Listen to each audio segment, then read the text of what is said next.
to the U to the E, man. Where the hood, where the hood at?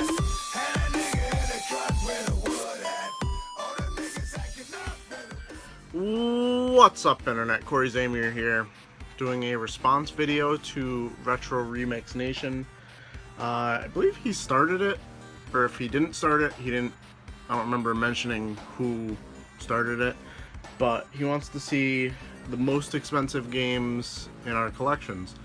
And he did $40 and up, and I'm going to stray from that a little bit. I'm going to do it a little bit differently. I'm going to do $60 and up just because I don't want to show like the latest Wii U games I have that just happen to be $40 and up still, that are destined to be $30, $20 games at GameStop eventually. So I'm just going to go collection by collection rather than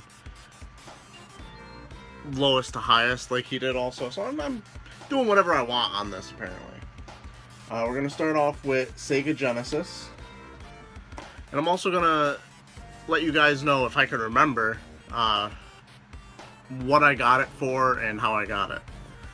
First up, we have the cheapest game of these, I believe, $60 according to price charting, which lately I've been having some issues with price charting being accurate, but you know how that goes.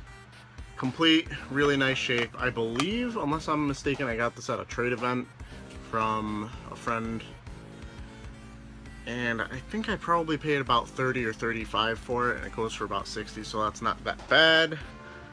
Next up, for the Sega Genesis, I have Shining Force 2, which is also complete. Very nice shape for a cardboard box. This goes for, I believe, $71 according to price charting complete. And I got this at a garage sale for, I believe, $22, somewhere in the 20s. It was around there. It was with another Shining Force game and some other Sega Genesis RPGs and Sega CD RPGs. So next up, we have some of my favorite games in my collection just because of how I found them. I found these on a Black Friday 2 years ago at this point at a local retro video game chain that does buy one get one free on Black Friday for anything $20 and below. And these are all Sega Saturn games. And finding Sega Saturn games in the wild is crazy enough, but first up we have Shining the Holy Ark, which is, according to price charting last I checked, $89 complete. And I even left the sticker on a few of these. $8 is what they charged. It's crazy. Next up, at that same game exchange, Shining Wisdom, currently valued at $96. And finally, the only one of these that I've actually tried out for myself, because I don't really have time to play a Sega Saturn RPG, Guardian Heroes. And like I said, paid $8 for it, and it goes for currently about $104 according to price charting, the most unreliable pricing source on the internet. And here's a game I've had for a while. One of the first episodes of Weekend Adventure, I came across a whole bunch of Sega Dreamcast games, and I believe what I paid for them worked its way out to being about $1.60 a game, and that is Project Justice. Currently goes for around $111. Cool sequel to Rival Schools. I'm even surprised that I have a PlayStation 2 game that's worth this much. But we got Suikoden 5, supposedly worth $60. I got this at a game exchange for $27 and some change, which is not a bad deal. And that's it for PlayStation 2 games. For PlayStation 1 games, got Klonoa Door to Phantomile.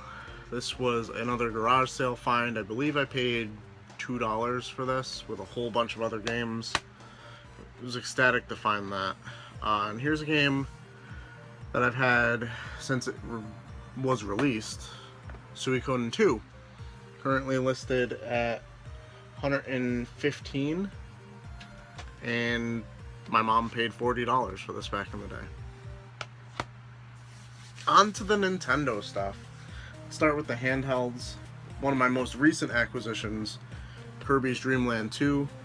Believe the value on this is somewhere in the $70 range, according to eBay and Price Charting. One of the few games I've actually double checked.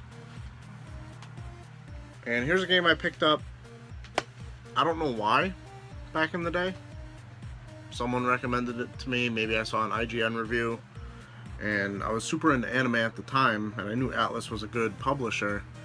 Super Robot Tyson OG Saga, Endless Frontier for the Nintendo DS. Randomly a $70 game. The heck? I believe there's a version of this that comes with a slipcover and maybe a soundtrack. I'm assuming that Price Charting is accounting for just the manual, cartridge, and the case, though. So I don't know. Maybe I'm mistaken on that. Next up, we have Nintendo. And normally I would end with Nintendo, but my Super Nintendo games that I have in this are actually more expensive than a Nintendo game, so I'm going to save those for last. Literally my most recent acquisition, I believe. $60, Rockin' Cats for the NES. Got this from my friend Ronnie at a trade event for 50 bucks. Next up we have Battletoads for the NES, complete in the box. I'm pretty sure I got this from Sam back when I used to hang out at his booth.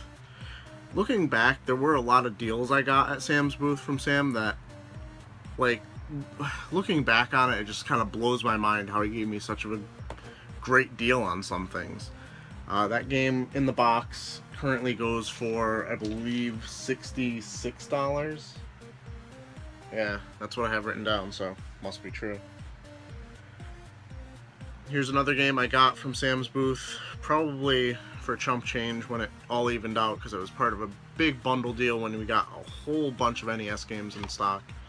And that is the original Megaman, which is valued at $74. Another recent acquisition, valued at $74, complete in the box according to Price Charting. Got the original Legend of Zelda.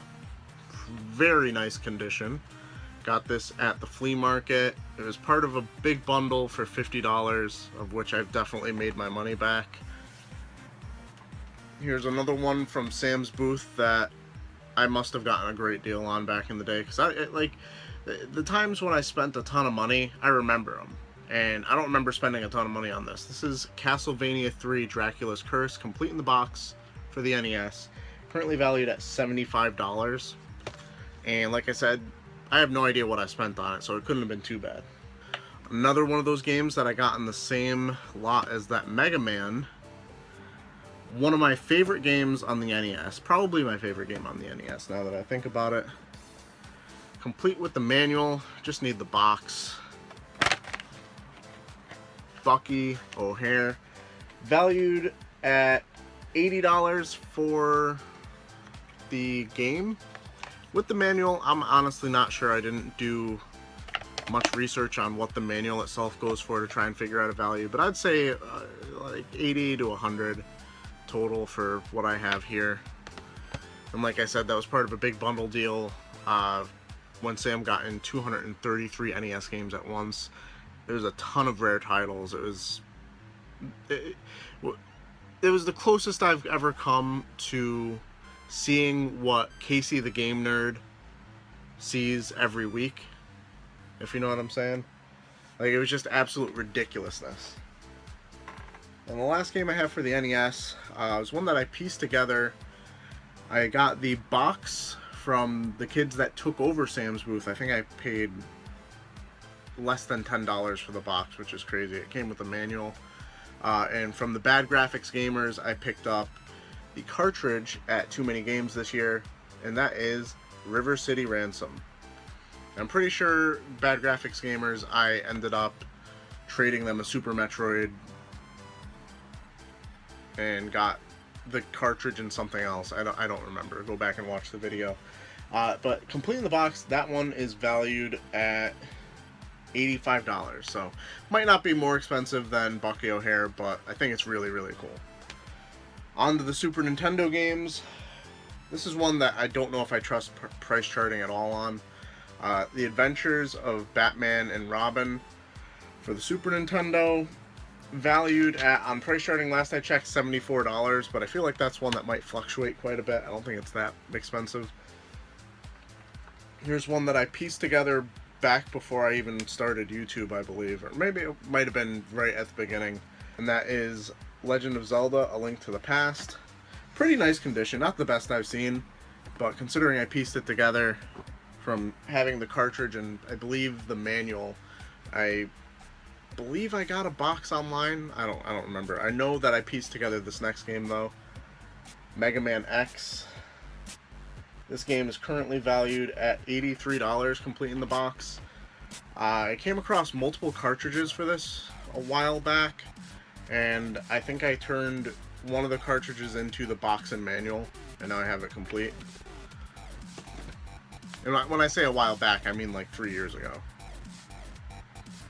And the final two games, one of them I got at one of my best finds ever at the flea market, one of my favorite flea markets that's only good like once or twice a year, for less than $5. I don't remember the exact price. It might have been $2.50 or $5, somewhere in that. Complete in the box, Secret of Mana. Honestly, it's one of those things where I treasure this game so much, mostly because of how I found it and the fact that like the week before I'd missed out on a box rob to some kid at the same flea market, and the very next week I come in and I get this. I guess that's fair, right? And the last game is one that I actually won from one of those game wheel sites on Facebook. For the most part, they're pretty much dead now, so, and with good reason. There's a lot of drama and distrust. I don't remember what I put down on this, probably like $8, but I was lucky enough to win a complete in the box Super Metroid. And this is honestly one of those games that I might trade in the future for something that I really do want in my collection, like possibly Lufia 2. But for right now, it's staying with me. I like Zelda. I'm not really big into Super Metroid or Metroid at all, so I would not mind getting rid of that for the right game in a trade. So I guess I'm going to tag 3 people.